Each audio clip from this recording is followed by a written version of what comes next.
it was definitely the more interesting of the two. So let me quickly just bring up the game cast right here.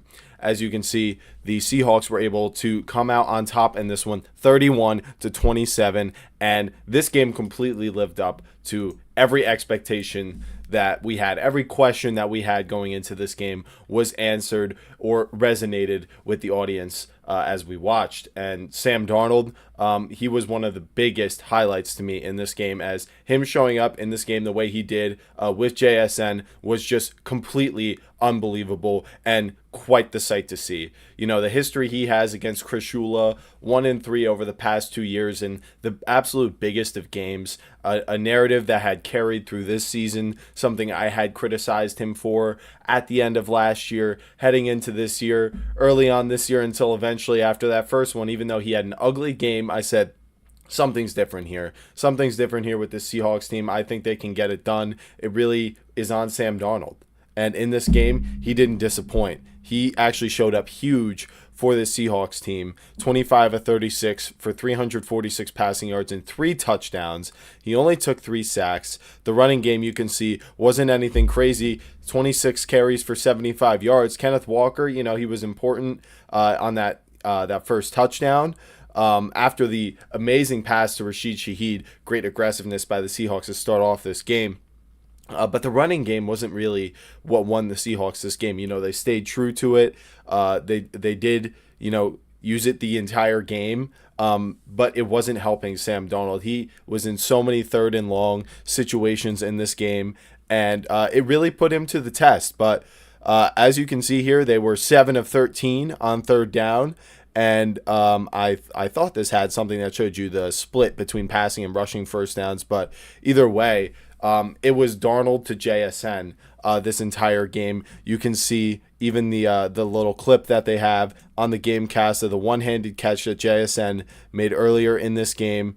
They don't have it, but Cooper Kupp as well. You know, he had his touchdown. He got his revenge against the Rams, which was great to see. But just Darnold on the move. There were a couple plays where he was under pressure and he couldn't really get away from it. But other than that, he was exceptional. You know, and his connection with JSN, you know, what Clint Kubiak and Cooper Kupp from a sort of coaching standpoint have been able to bring out of those two this year have been unbelievable. And let's not forget what Darnold has done last year with the Vikings. So the progression of his story, coming up huge in this game, no turnovers or anything, was just absolutely huge for the Sam Darnold believers out there. I kind of hopped off the hater train this season, like I mentioned, but it was just awesome to see. I mean, they needed him to convert those third and longs, and they aren't winning this game if he doesn't do it. And another thing that he did that might help them win this game, I mentioned it before, was the the early on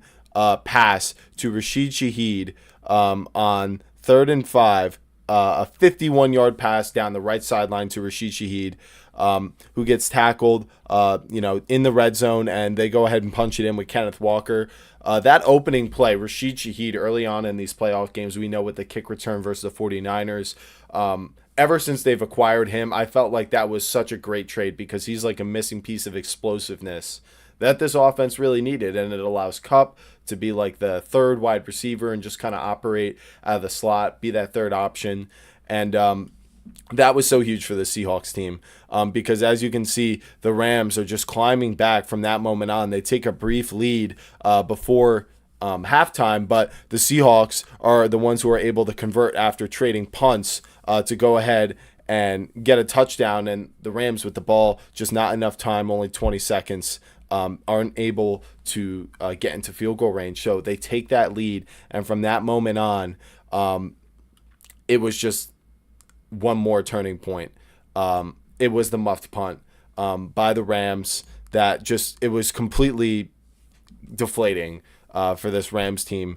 And, this was one of those narrative things going into it that I felt like the Seahawks, their offense wasn't as good as the Rams and the defense was better, but maybe by not as much. But they definitely had them beaten special teams, guys like Shaheed, and the way the Rams lost earlier games this season to teams like the Eagles and the Seahawks the second time around, it was because of special teams. And here we have it again. to start the second half, you should be getting the ball back to go take the lead 20-17 based on how the Rams offense looked in the second half. But no, you muff the punt, you give the Seahawks a touchdown, they go up 24-13, and now you're down 2 scores, and they just could not quite make their way back. You can see 4 consecutive touchdowns, but then 4 failed drives to score any touchdowns in the fourth quarter by both teams.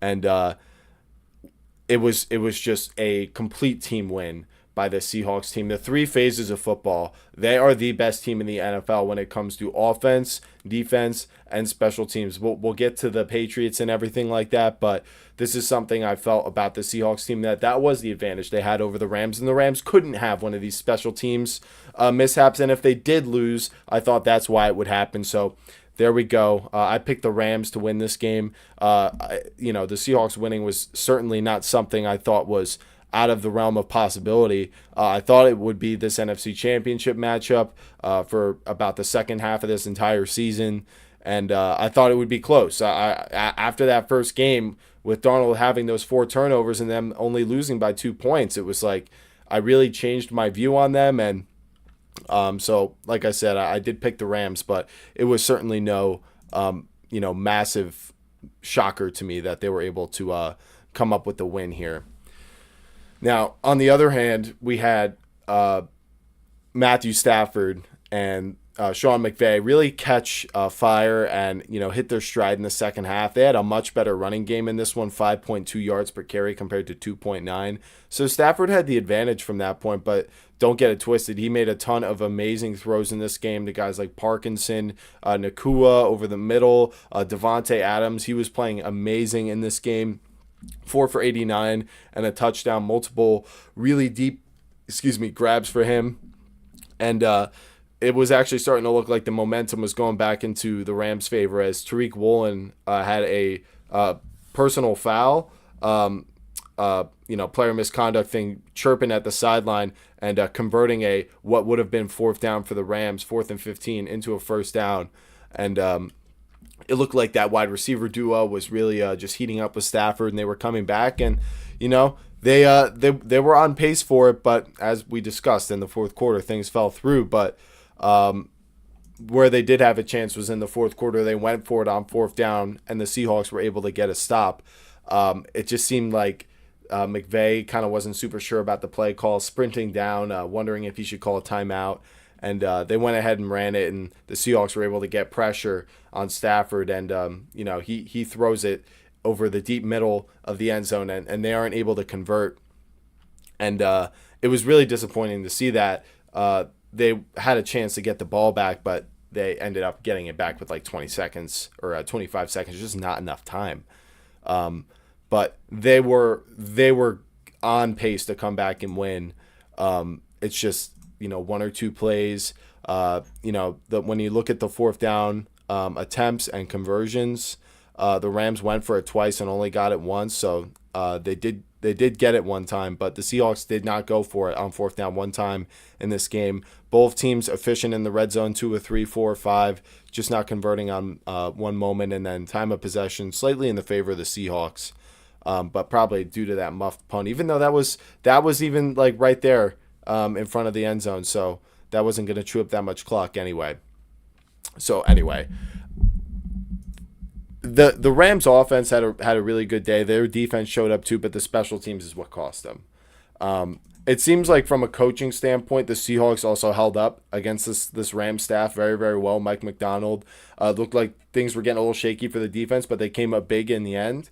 And offensively, Clint Kubiak and his aggressiveness and great play calling on 1st, 2nd, and 3rd down made it so that they didn't have to go for it on 4th down. They stayed ahead, and they stayed in a script that Darnold played clean in and was really, really effective. So the Seahawks coaching is amazing. But what's next for the Rams? Because there's been questions about retirement for Stafford, but 37 years old, I feel like he's got a lot left in the tank.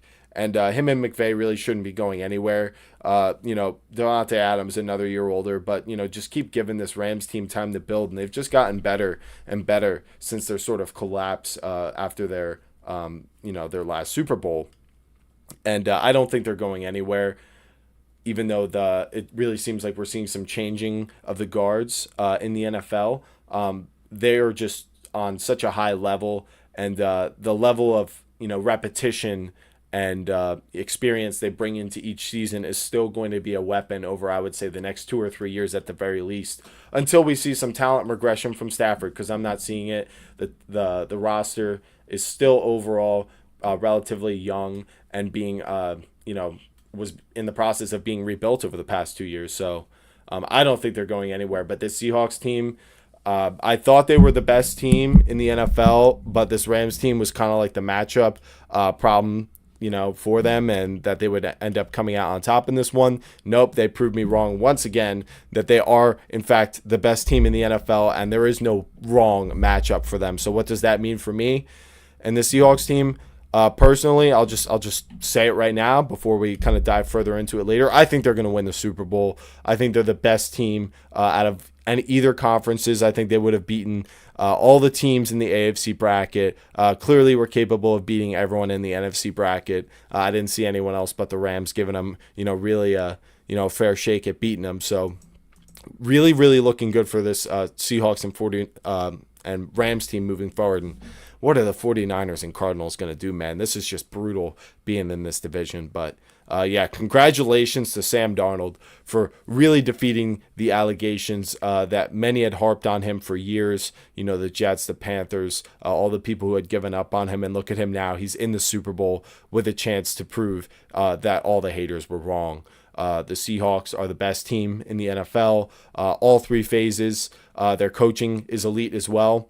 But for the Rams, I don't think they're going anywhere. So that's enough about the Seahawks and the Rams.